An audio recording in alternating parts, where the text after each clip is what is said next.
Hi guys, this is Zach from Watches on You, and today I'm going to be taking a look at the Breitling Navitimer 8 World Time. So this watch is part of the new Navitimer 8 collection, and this is the World Time variant of this timepiece. So before I actually go into this timepiece, I'm going to talk about something interesting that Breitling is actually going to be doing over the next couple months with their Navitimer 8 collection and are starting to do already. So Breitling is actually going to be transitioning their Navitimer 8 collection to the Aviator 8 collection. They're just changing the names. And the reason they're doing this is because so many people have criticized this collection because of using the Navitimer name, just because they didn't have the slide rule on them. Not all of them are chronographs. Their bezel was way different. So people just didn't think that they fit the vintage kind of name of Navitimer and that name should not be brought to these timepieces. And Breitling actually listened to everyone and is now changing the name to Aviator 8. And you can actually see that if you go into the Navitimer 8 collection, the first couple watches up at the top of the list say Aviator 8 instead of Navitimer 8. So I absolutely applaud Breitling for doing this, because that really was the one downside to this timepiece, was the name.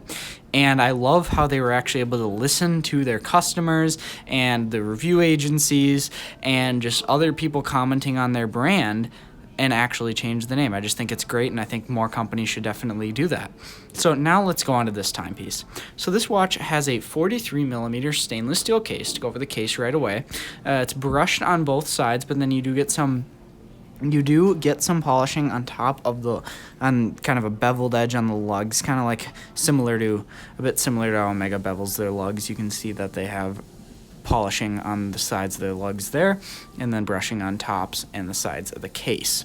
So very kind of tool aspect being all that's brushing, but then you do get a polished bezel as well to kind of add a little bit more of a classiness to this watch.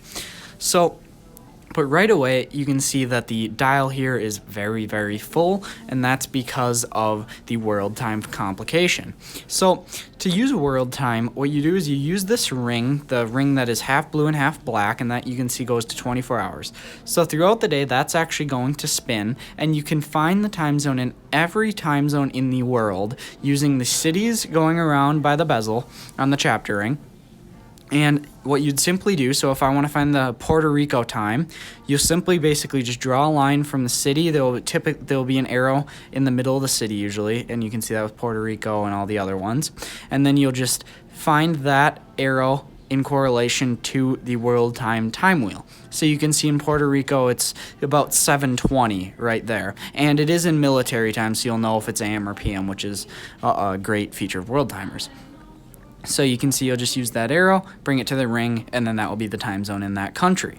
But now what a lot of world timers don't do, and a lot of them do, is some don't let you adjust the hour hand, will adjust the city that the time zone is in. So you can't, you'll just have the functionality of the ring. You won't be able to change the center hour to a different city. But this Breitling actually does. So typically watches will make use of a pusher to do this. Breitling actually makes use of the crown. So you just pop it out to position 2. If you do position 1 is just winding. And then when you change it, you can see the cities change up at the top, and you'll actually use at 12 o'clock, that will be the city you're in. So right now I'm in Denver, the Denver time zone, and you can see each time I change, the hour hand moves around. So this just adds so much more functionality to this timepiece, because if you're traveling, you can easily just switch it to whatever time zone you're in, and there you go, and you're all set up. No need to reset the time. But now to actually set the time and kind of sync it up, what you'll do is you'll first set it to the time zone you're in. So I'll bring it over to Mexico City. That's the current time zone. That's the time zone Minnesota is in. So there we're in Mexico City. And then you're going to pop it out to the position 3, and then you can change the time itself, and then the ring will change as well, but the time zones around the edge will stay center. So once you set that, then all of the time zones around the world will be set as well. So it's a very easy way to set this timepiece, and I think they did a great job with it. Now, one thing about this watch is to set the date. You also will, I believe, let me just see here. Yeah, so to set the date, there is no quick set date. You have to use this kind of world time changing the cities, and when you bring this all the way around 24 hours, the date will change. You can see it change there. So there is no easier way to do that on this timepiece. It would have been nice to include a quick set date, but they already have 3 positions, and I think that would have been a bit hard, both on the movement manufacturing side and on the kind of usability of the crown. It just would have gotten, I think, a little too complicated, which is probably why they chose not to do that. So overall, the dial, very readable. It's black with white indexes and everything, and it just makes this watch very readable. Love the splash of blue there. Easily lets you differentiate. Just part half and half of the world time inner bezel, I guess, or ring. And this watch, though, is also available in a silver dial version. Personally, I think the black just looks so much better. I'm not a huge fan of the silver, and it also is available on a bracelet in addition to this leather strap. So this watch uses an in-house Breitling movement. It's the Breitling B35. You can see it right there. It is pretty well finished. You get some Côte de Genève on there, and you get some brushing as well.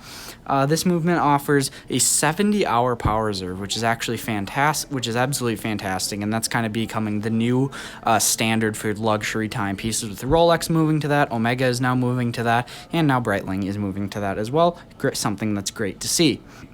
So overall, let's actually move on to a wrist shot. So on the wrist, this watch, being 43 millimeters, is a bit large. If you have a very small wrist, this watch will be a bit big for you. The thickness is also quite a thick watch. It's not thin. It's 14.55 millimeters thick, which is very thick for a timepiece, but that's to fit in all the functionality that this timepiece offers. So that's just something to consider.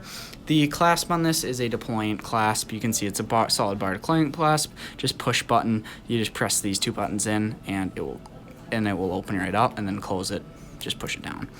So this watch comes in at a price of $8,390, and that is quite a big price. However, it does have an in-house movement, and it does offer a world time that's adjustable for all the cities, which there aren't too many watches around this price point that can do that. If you're going for Rolex, you're not even quite up to a GMT Master 2 price point, which obviously can only do 2 or 3 time zones if you include adjusting the bezel to a 3rd time zone. So this just offers, I think, a lot of value. The case finishing is fantastic, and I think that this would definitely be a good watch if you're looking for multiple time zones.